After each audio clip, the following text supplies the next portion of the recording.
The name Constance Marten has recently been all over the news, but not for reasons her aristocratic family would ever have imagined. Her story is a deeply tragic one, culminating in a high-profile court case that has gripped the nation. She and her partner, Mark Gordon, were found guilty of the manslaughter of their newborn daughter, Victoria. They had lived on the run for weeks, trying to keep their baby away from social services. This desperate journey ended in the heartbreaking discovery of the infant's body. It's a story that raises so many questions about how someone with her privileged background could end up in such a devastating situation. To understand the present, we often have to look to the past. For Constance Marten, a significant and deeply damaging chapter of her life began long before she met Mark Gordon. It started when she was just a teenager, searching for something, or perhaps being pushed towards what others thought she needed. Her family has spoken about this period as a turning point, a moment that set her on a different, more dangerous path. They believe that events from her youth planted the seeds of the trauma that would later contribute to the choices she made as an adult, choices that led to the ultimate tragedy. The key to unlocking this part of her story lies in a trip she took to Nigeria in 2006. At the age of 19, she traveled to Lagos with her mother. They went on what was described as a pilgrimage to a hugely popular and controversial megachurch. The church was called the Synagogue Church of All Nations, or SCOAN. Its leader was a powerful and charismatic pastor known as T.B. Joshua. While her mother returned to the UK after a week, Constance stayed behind. She would remain there for 3 months, not as a guest but as a disciple, living inside the church's compound. This wasn't a holiday or a simple spiritual retreat. According to those who knew her, Constance was sent there because she was seen as rebellious and strong-willed. The hope was that the church could help her. But what she experienced there, according to her own words and the accounts of others, was not healing. It was a period of intense control and psychological manipulation that would leave a permanent scar. Her time at SCOAN is crucial to understanding the woman she became and the chain of events that followed. The Synagogue Church of All Nations was an empire built by one man, Temitope Balogun Joshua, better known as T.B. Joshua. He was a figure of immense influence, known to his followers as the Prophet.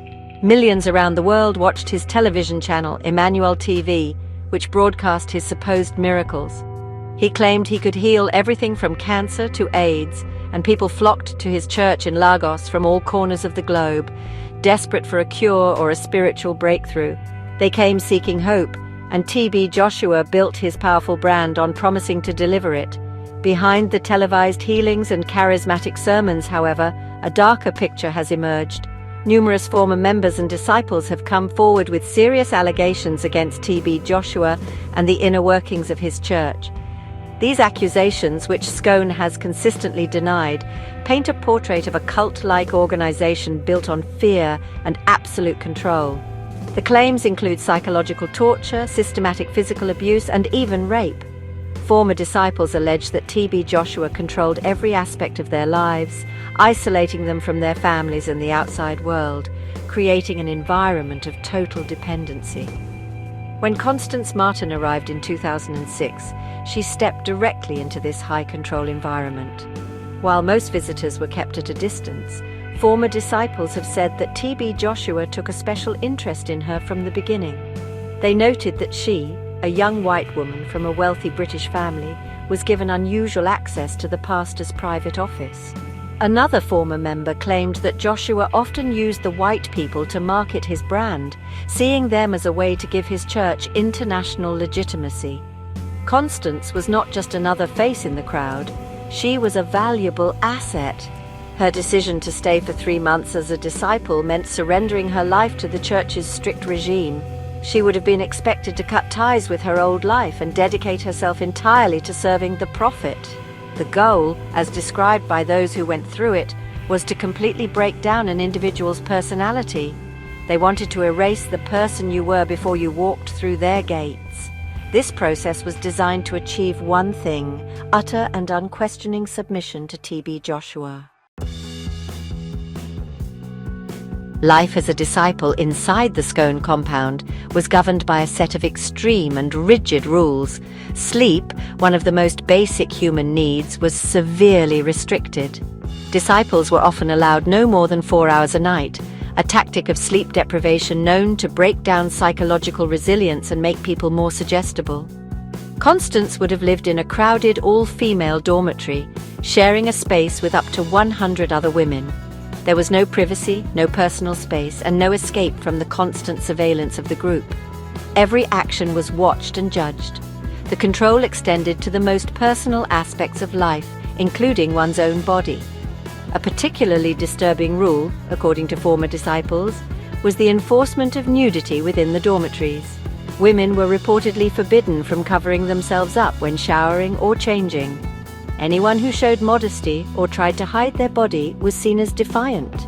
This transgression would be reported to TB Joshua, leading to public correction and humiliation in front of the other disciples. It was a brutal method of stripping away dignity and forcing submission. Public humiliation was a core tool used to maintain order and enforce loyalty. If a disciple was deemed to have done something wrong, whether it was a minor infraction or a perceived act of disobedience, they would be shamed publicly. This could happen in front of the entire community of over 200 disciples. The process was designed to create an atmosphere of fear where everyone was afraid to step out of line. It also turned disciples against each other, as they were encouraged to report on their peers to prove their own loyalty to the pastor. This environment of intense psychological pressure, sleep deprivation, and public shaming was designed to dismantle a person's sense of self. The aim was to replace their identity with a new one, defined entirely by their relationship with TB Joshua. He was referred to as Daddy by his followers, a name that fostered a sense of childlike dependence. For a young woman like Constance, who was already considered vulnerable, these 3 months would have been profoundly damaging, reshaping her understanding of relationships, authority, and control. Constance Marten did not leave Scone on her own terms. It's reported that she was asked to leave after she upset TB Joshua. When she returned to the UK, she was not the same person who had left. Friends and family have spoken about the dramatic change in her personality. One friend stated bluntly, "TB Joshua ruined her life," describing how there were now 2 Constances, the person she was before she went to Nigeria and the person who came home. The experience had inflicted a deep and lasting trauma that would shadow the rest of her life. Years later, Constance herself spoke about the damage. In a blog comment she wrote in 2013, she gave a chilling insight into her state of mind. "The outcome of being involved in a cult has huge effects on a person when they escape," she wrote. "Your character is completely broken apart, and it is difficult to explain to others." Her words revealed a profound sense of isolation and fragmentation that follows such an experience. She even considered making a documentary to expose the church's alleged crimes, but was warned by other ex-members that it would be too dangerous. Her father, Napier Marten, has identified her time in Nigeria as the trigger for many of her later struggles. He believes it created a pattern of behavior exposing her to easy manipulation. This vulnerability seems to have played a role in her relationship with Mark Gordon. Some have drawn a direct line from the coercive control she experienced under TB Joshua to her dynamic with Gordon. Just as disciples called Joshua Daddy, Constance reportedly called Gordon Daddy Bear. It suggests she may have moved from one controlling situation directly into another. The tragic story of Constance Marten and her baby Victoria cannot be separated from the trauma she endured years earlier. While her own choices led to the final devastating outcome, it's clear that her time at Scone left her deeply wounded. It broke her character, as she said herself, and made her vulnerable to further harm. Her story is a powerful and heartbreaking reminder of how cult-like groups can shatter a person's life, with consequences that ripple outwards for years, sometimes ending in the most unimaginable tragedy.